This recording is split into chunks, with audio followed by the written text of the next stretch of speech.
Hello everyone and welcome to new content on this channel that will perhaps maybe define the future of this channel. So let's get right into it with 5 real life stories of twins that are creepy. Number 5. Swedish twins Ursula and Sabina Eriksson had no history of mental illness and lived normal, happy lives with their respective families. Then, one day, Ursula traveled from the US to Ireland to visit her sister.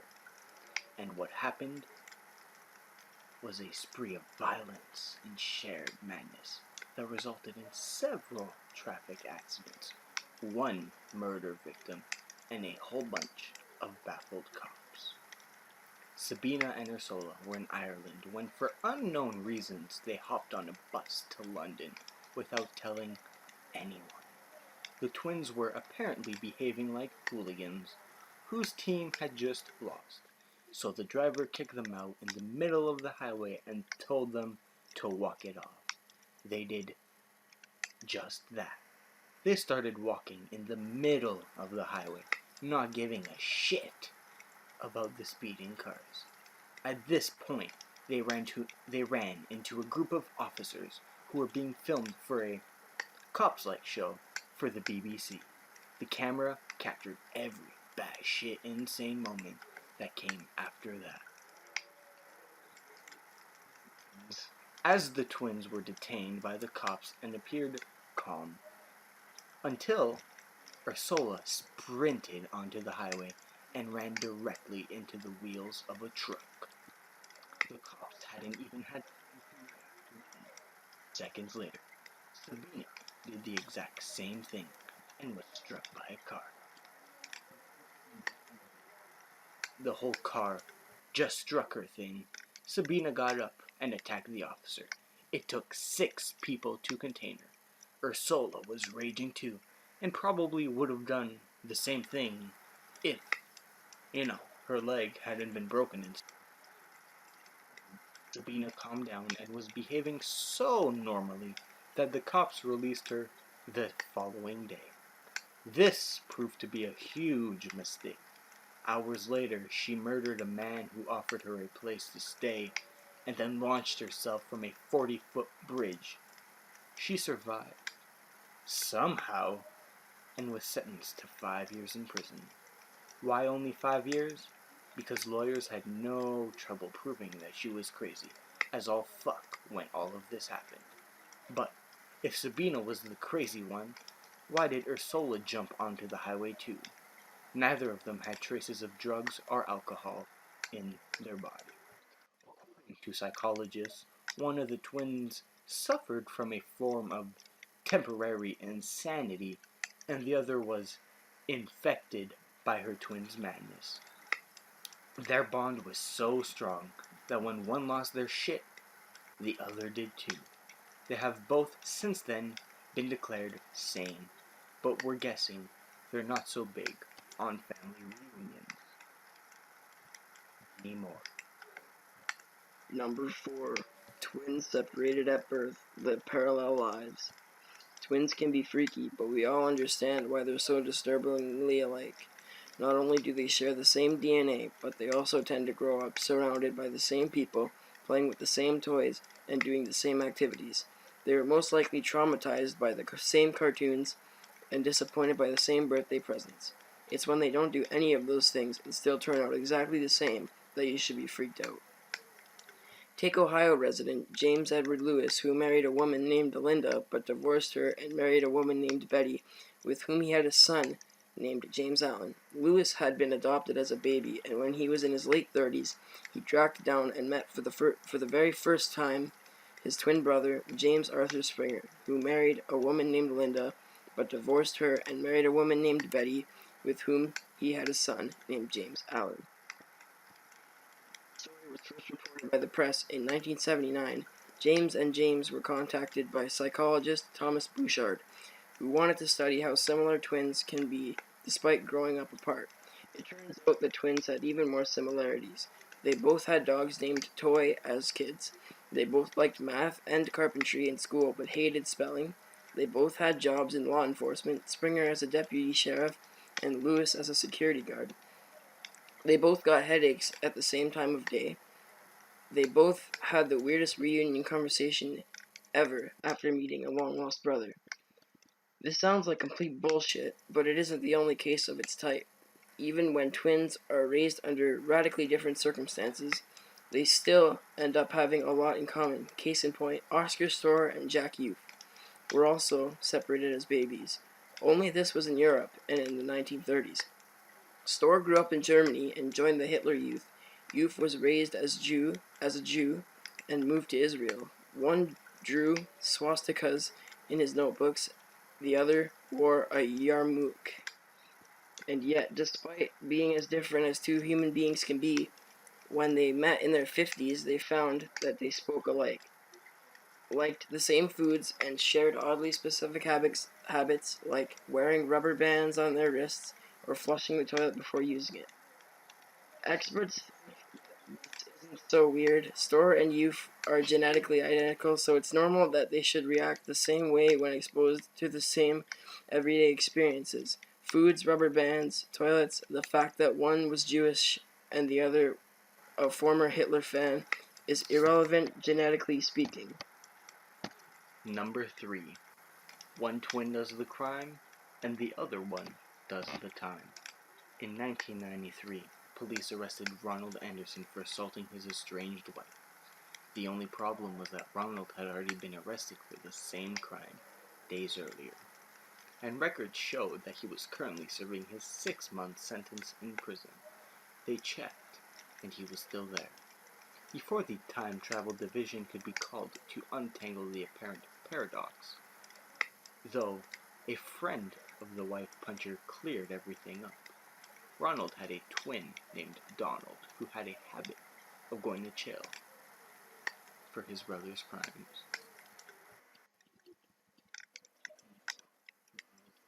voluntarily served 4 sentences for Ronald, simply because he loved his brother and believed he wasn't ready for prison life.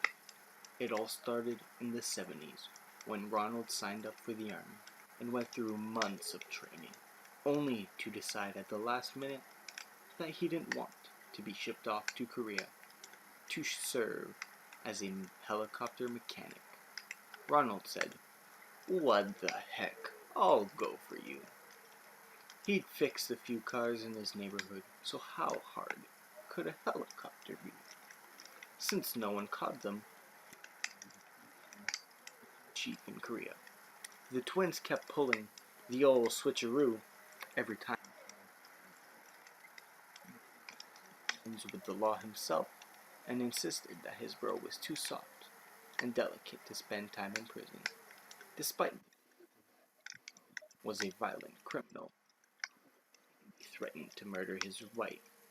When a judge told him to cut that shit out and sentence Ronald to 6 months in jail, Donald once again stepped up and turned himself in, pretending to be his brother.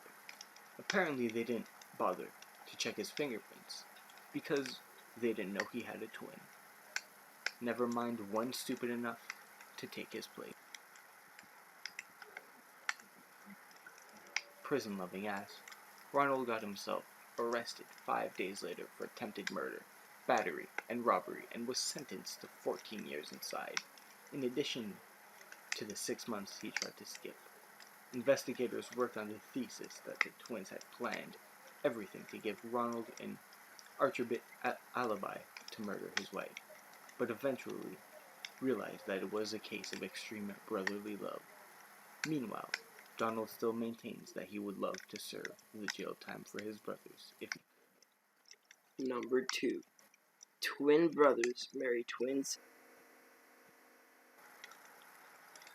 Love to do everything together, but there's a point where you have to draw the line and to give your and colonoscopies could get pretty uncomfortable. That line did not. Craig and Mark Sanders, who got engaged on the same day, got married in the same ceremony, and settled down to live in adjacent houses with a pair of identical twin sisters. One couple then went on to spawn some identical twins. Sounds like the plot of some terrible sitcom starring the grown-up Olsen twins. They're like 40 now, right? With Charlie Day and Zach Galifianakis as the husbands. Probably, but it's real. It was actually the wives who insisted on doing everything together. Poor Craig and Mark probably hate each other's guts by now. Mark first met fellow twins Diane and Darlene Niedermeyer at the annual Twins Days festival in all places Twinsburg, Ohio. Striking out and in need of some reinforcements, he rescued the situation by running back to his hotel room to inform his brother Craig that he had two blonde twins waiting for them at the bar. After the obligatory high fives, the brothers hurried back and immediately hit it off with the ladies, with Craig hooking up with Diane and Mark with Darlene. The couple started going on dates together and even started their first kisses at a baseball game. Presumably one of the couples just went along with it so it wouldn't be awkward. While on a double date at a casino, the twins won several $1,000s, and deciding to take that as a sign, they all got engaged right there and then. Since Diane and Darlene had never lived apart, after they got married in a joint ceremony, Craig and Mark agreed to move into adjacent houses with no fences. Diane and Craig later had twin boys, while Darlene and Mark gave birth to two non-twin girls, with one other kid thrown in there somewhere to ruin the perfect symmetry. Great job, kid. Today they enjoy beating everyone else at Twins Day every year and confusing the hell out of neighbors. Number 1. Silent Twins. Twins Jennifer and June Gibbons became notorious in the 80s when they carried out a two-woman crime spree at age 18 that resulted in both sisters being declared psychopaths and sent to England's most famous high-security hospital for the criminally insane. However, they already had plenty of experience being creepy before that. As kids, they were known as the Silent Twins because they refused to speak to anyone but each other, and even then, they used their own secret language that no one else could understand. Born to Barbadian parents and raised in Wales, Jennifer and June refused to read or write in school, but at home it was the opposite. They read voraciously and filled dozens of diaries with writing, including full novels with names like The Pepsi Cola Addict and Discomania. Like all children, they like to play games, but rather than settling for Barbies or Monopoly, they had bizarre rituals where they decided which one would wake up in the morning first, or which one would breathe first. And the other one wasn't allowed to do anything until the first one did so. The Silent Twins, well, they had a complicated relationship. On one hand, they were best friends, and on the other, they tried to kill each other. Jennifer tried to strangle June with the cord of a radio, and June responded by throwing Jennifer off a bridge. Their odd behavior escalated as they grew older and turned to petty theft and arson. It was at this point that their parents realized there might be something wrong with their girls and agreed to have them committed, and if they hadn't, the authorities probably would have insisted. It was towards the end of their 14-year stay at Broadmoor Hospital that the twins would pull off their magnum opus. One day, they told their only friend, journalist Marjorie Wallace, the author of their biography, published years earlier, that one of them wouldn't make it out of the hospital alive. Jennifer just looked at Wallace and said, "I'm going to die. We've decided." You see, the twins had realized that they could never be free or normal as long as they were both alive. And so, according to Wallace and later interviews by a reformed June, Jennifer agreed to be the one to die. And what do you know? On the day that they were being transferred to a lower security hospital, Jennifer suddenly passed away from a rare heart problem that was never fully explained. As predicted, June became considerably less creepy.